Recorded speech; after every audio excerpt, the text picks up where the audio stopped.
Bendiciones, bienvenido una vez más a Momentos de Teología. Hoy vamos a tratar el tema del magisterio de la iglesia.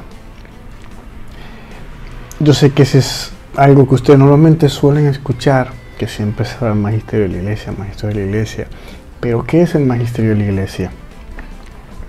Es el que tiene el oficio de interpretar auténticamente la palabra de Dios oral o escrita.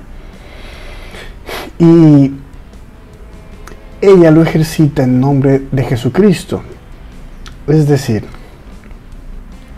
quienes hacen eso, de interpretar auténticamente la palabra de Dios, son los obispos en comunión con el sucesor de Pedro, el obispo de Roma.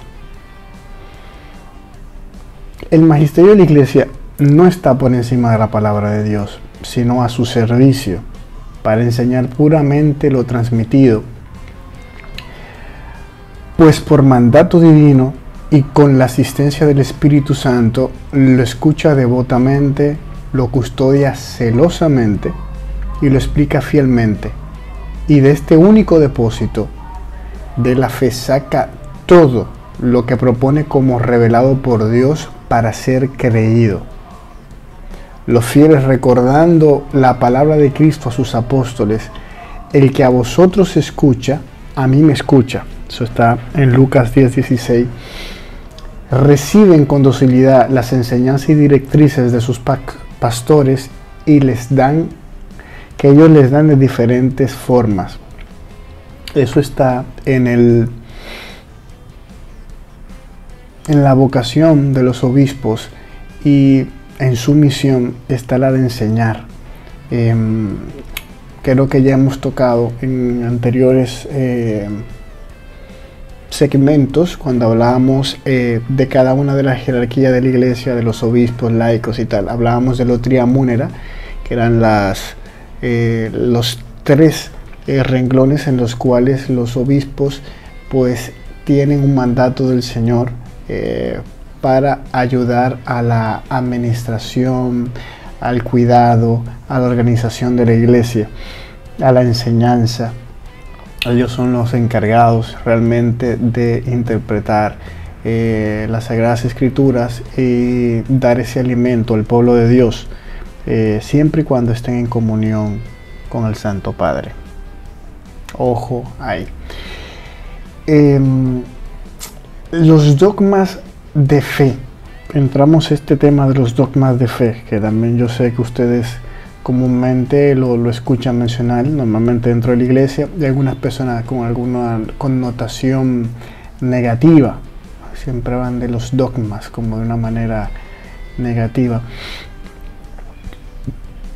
El magisterio de la iglesia ejerce plenamente la autoridad que tiene de Cristo cuando define dogmas. Es decir, cuando propone de una forma que obliga al pueblo cristiano a una adhesión irrevocable de fe. Estas verdades están contenidas en la revelación divina, y que también ellos lo proponen de manera definitiva, verdades que tiene con ello un vínculo con la revelación, un vínculo necesario. Este vínculo orgánico entre nuestra vida espiritual y los dogmas, hay un vínculo orgánico entre ellos dos, y los dogmas son pues esas luces que iluminan el camino de nuestra fe y lo hacen seguro. De modo inverso, si nuestra vida es recta, nuestra inteligencia y nuestro corazón estarán abiertos para acoger la luz de los dogmas de fe.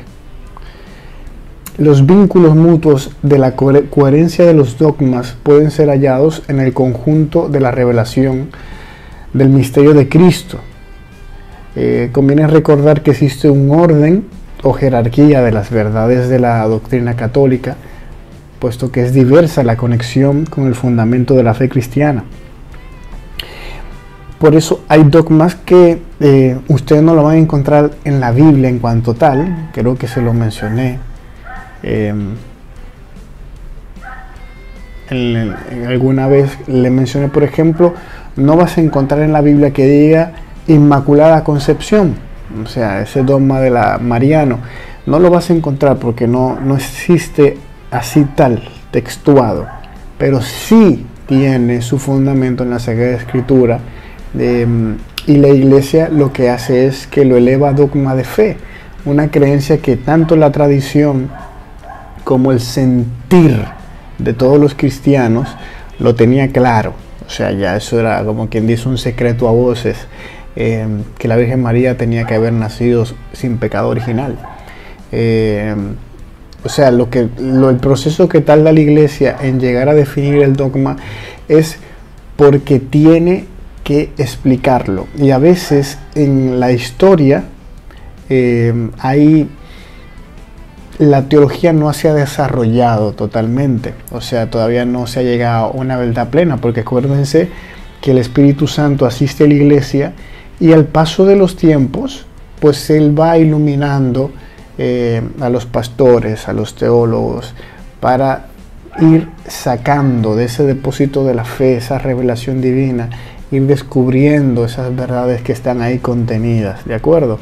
Porque nadie será capaz de agotar ese manantial que se abrió desde que el Espíritu Santo quiso poner en el corazón de cada uno de los agiógrafos que escribieran las Sagradas Escrituras. Eso está ahí y sigue hablándonos a través de la palabra. Por eso es que la palabra de Dios es viva, como dice Hebreos 4:13, es viva y eficaz. Es una palabra que cuando la lees hoy, te dice algo, te abre el corazón, y puedes leer esa misma cita bíblica años después y te hablará como si fuera distinto, porque cada situación en la que estés pasando históricamente, la palabra de Dios, al ser viva, te llena, te sacia, te cura, te alimenta de una manera nueva, siempre actual.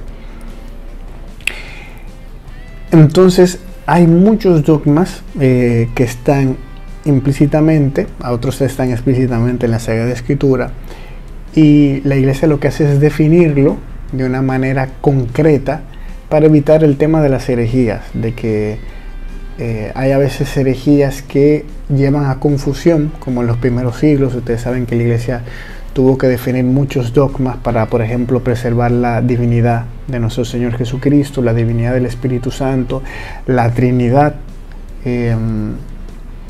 Todos esos fueron temas, o la misma maternidad divina,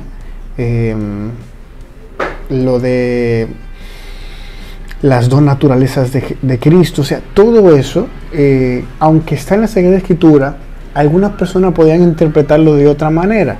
Entonces, para eso la Iglesia sale y sirve como foco o luz para iluminar el camino y que nosotros no nos desviemos de la recta doctrina, de la verdadera revelación de Dios, ¿de acuerdo? Entonces, para eso está la Iglesia y por eso tenemos que guiarnos por el magisterio de la Iglesia. Ya en la próxima sección vamos a hablar ya de parte de nosotros los fieles. Lo que tenemos que hacer es cuando hablamos del sentido sobrenatural de la fe, a la revelación, cómo tiene que crecer esa inteligencia de la fe en nosotros, para acoger esa tradición, ese magisterio de la Iglesia, las Sagradas Escrituras. Eso lo tocaremos la semana que viene, Dios mediante. Pues hasta aquí Momentos de Teología. Espero que les haya servido, que les haya iluminado. Cualquier duda ya saben que pueden escribirnos y les responderemos. Bendiciones.